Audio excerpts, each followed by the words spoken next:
So hello and welcome to my YouTube channel, and as usual I always ask for people to subscribe, give me a thumbs up, and also give everyone a share, and also hit the bell button so people know that you are seeing another video very soon.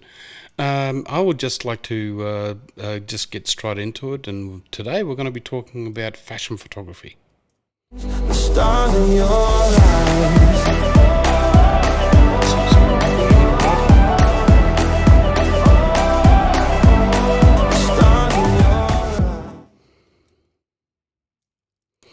So, just before we actually get into it, I've just got to do some housekeeping.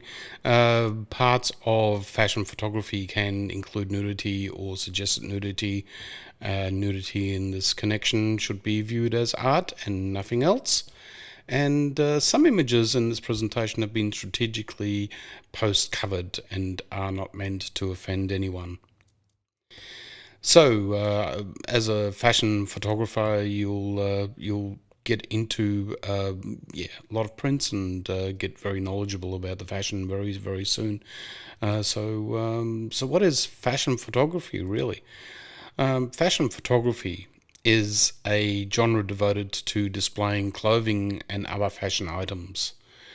Fashion photography is most often used for advertising, either inside fashion magazines as printed images or elsewhere. So, finding the right talent and matching the attire often requires specialized members that are part of the all-important collaboration, and of course there's the actual the sponsor that will make a lot of decisions about what is worn and also which model gets chosen. Often the collaboration entailed several models, hair and makeup artist, fashion designer, assistants, and of course the photographer. Larger collaborations can include the gaffer, stagehand, fixers who sort permits and travel logistics, etc., etc. So it can actually become a fairly substantial collaboration. So how does it all start? Well, usually the start of a fashion shoot comes from a request by either a fashion designer or a specific brand of client, the magazine or the actual model. The collaboration members discuss the shoot, including looks, location, props, etc., etc. And also there's the briefing from the client. And in the process, creating a looking board. A looking board can be as simple as images sourced from around the net, or it could also be as detailed as clothing material samples, sketches, scouting images for the backdrop, etc., etc. So it can be very substantial there again. The principal photographer is usually the person with the most responsibility making final decisions, so it's really a very powerful position. So in general, don't stuff it up is what I got told at the very beginning of my work in this field. The principal photographer is usually expected to be the first person on location and the last to leave, ensuring the collaboration is on time and not left behind. Time is money in the industry, and the photographer controls the pace of the shoot.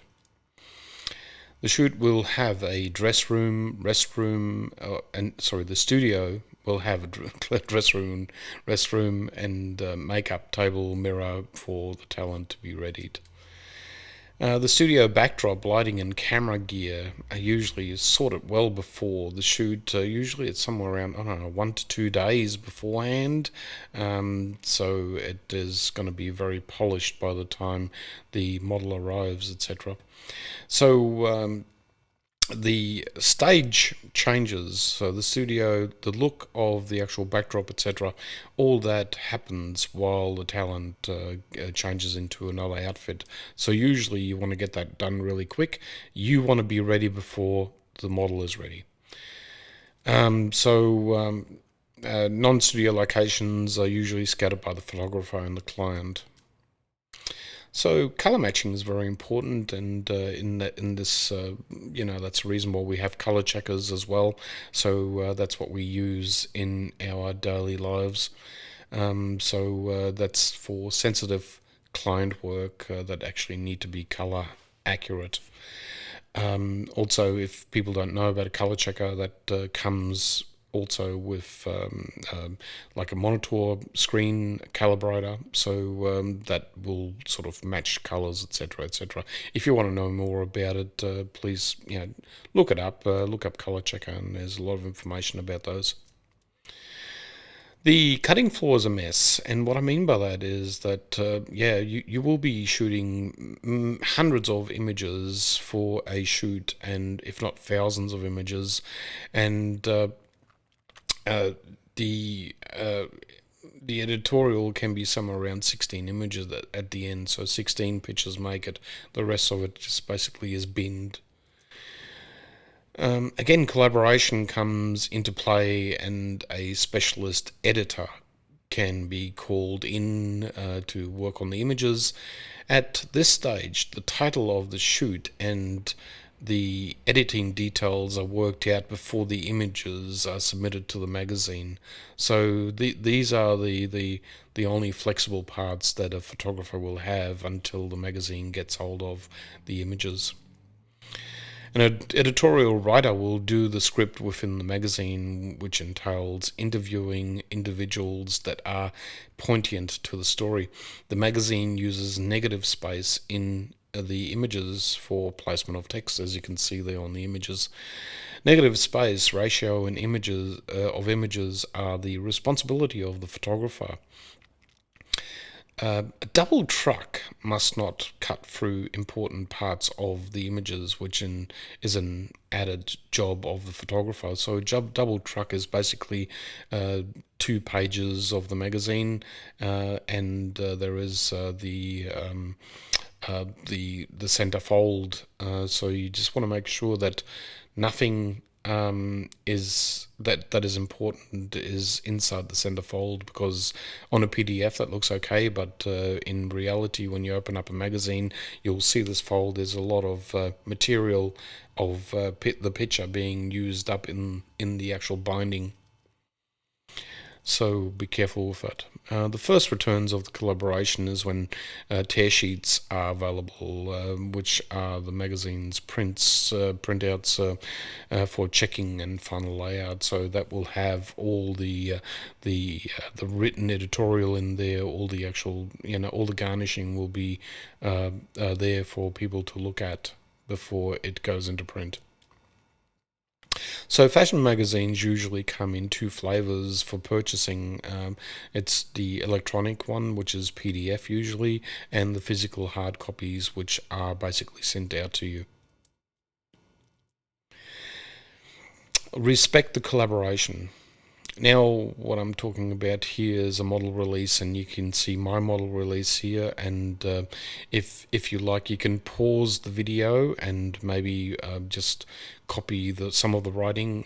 Don't copy my name, etc., but it's there for you to look at. Now, the model release is a contract of understanding and authorizing of what can be done with the images, plus costing involved between model and photographer. So all this is in that. It's a binding contract basically, and neither party should be able to get out of that kind of usage. So make sure that this is filled out before the shoot begins. Etiquette is very important, and a professional yet cordial approach is usually the best. That's what I usually do. So you get to know the people first, and I mean, it really depends on their, how they are, So being a people's, knowing how to get around people is probably a good idea. As the photographer, it is not my job to touch the model in general, so don't touch the model. If unavoidable, then ask for permission. Usually touching the model is not, you don't touch the model. It's got more to do with the actual attire that she's wearing, or maybe her hair that might have a flyaway that needs to be fixed. But however, this is really the job of the hair and makeup artist or the fashion designer, so it is always best to just stand back, stay in your position where you are taking the shots, call in the collaboration to do that kind of work. So nudity and suggested nudity is common within the fashion industry for various reasons, and again, this requires a professional level of sensitivity and behavior. Just carrying on and doing jokes and doing running jokes and whatever.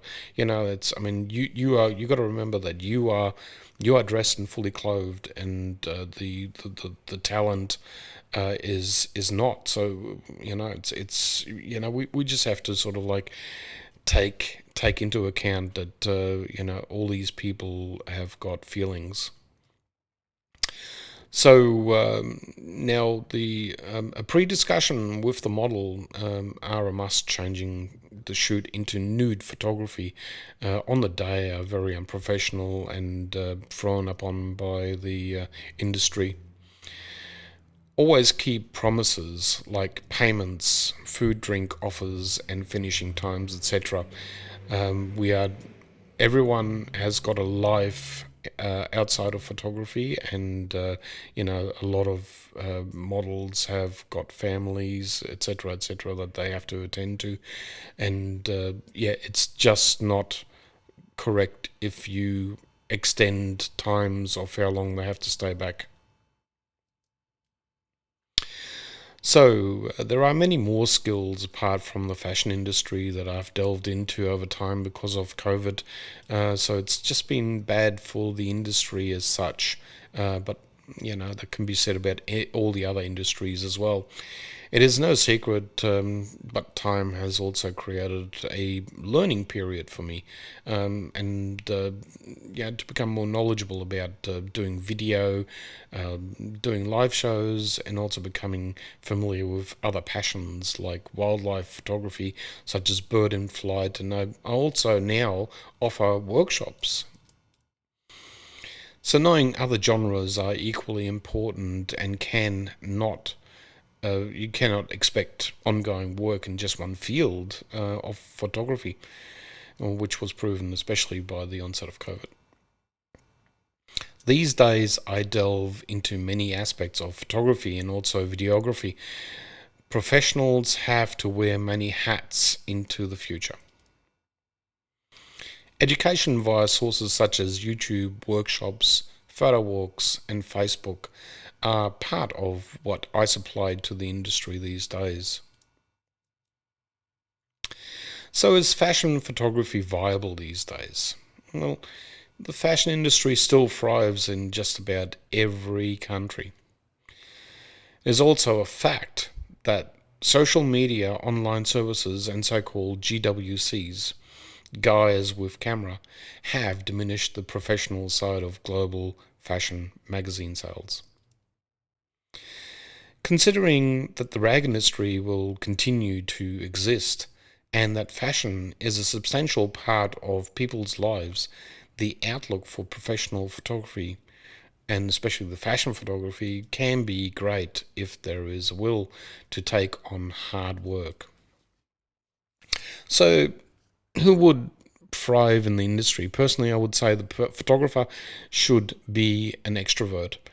If you love to talk to people and can give direction, have knowledge of makeup, trends, hair, and etc., etc., so that will be a great asset. Making friendships in the industry and sourcing collaborations can be a great asset as well. So we did not talk about camera gear, and unlike other photography genres, the camera gear is one of the last considerations, and I have seen many fashion photographers who have shot with an average camera and kit lens. So you might ask, what camera works? Well, my personal thoughts about these are basically, I would say, get a full frame camera with somewhere around 24 to 33 megapixels, something that's recent, that has good eye autofocus. It's must have a hot shoe for strobe triggering, and that's that's a big consideration.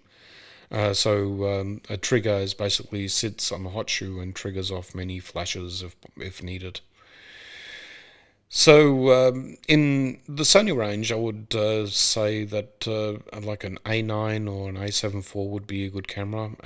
I've owned the A6 500 and the A7R2 and the A7R3 and the A7R4 in the past, and all of them do a good job, even though the A7R4 and the R3 are the high megapixels, and they are moving away from them is my choice. So magazines don't want large file sizes and submitted JPEGs. Each JPEG is at most 6 megabytes. So a high megapixel camera is irrelevant for this kind of work. I do, however, recommend that you still shoot in RAW, and that's for editing purposes. So depending on the size studio, a 50mm lens or a 85mm lens would be probably a great starting point, and even a 24 to 70mm zoom lens will do. There are many low to high end choices that you've got these days, and also when you're talking about Canon cameras and Nikon cameras and Fuji, they all have got fairly decent cameras out there. Like Canon would have the R6, and and Nikon and Fuji, etc., have got fairly good cameras out there as well. So there are some clients that require higher pixel size camera if they want huge wall posters, etc. And they are not very, they're fairly rare, these kind of shoots. Something around a 50 to 100 megapixel camera will do that job. However, if you don't have one, you might be able to look into hiring and passing the cost on. So what strobes and flashes and diffusers work, and what would I say? Well, lighting is a serious consideration and can be expensive. A base system would have to be something like a trigger, a flash, and a diffuser, a light box, and a stand, say a Godox brand, for instance. So this is just basic startup I'm talking about. Learning and studying light is important in this genre. There is a lot of talk now about strobe lighting or LED lighting or constant lighting. So you will have to delve into that idea yourself and see what you can maybe get out of that.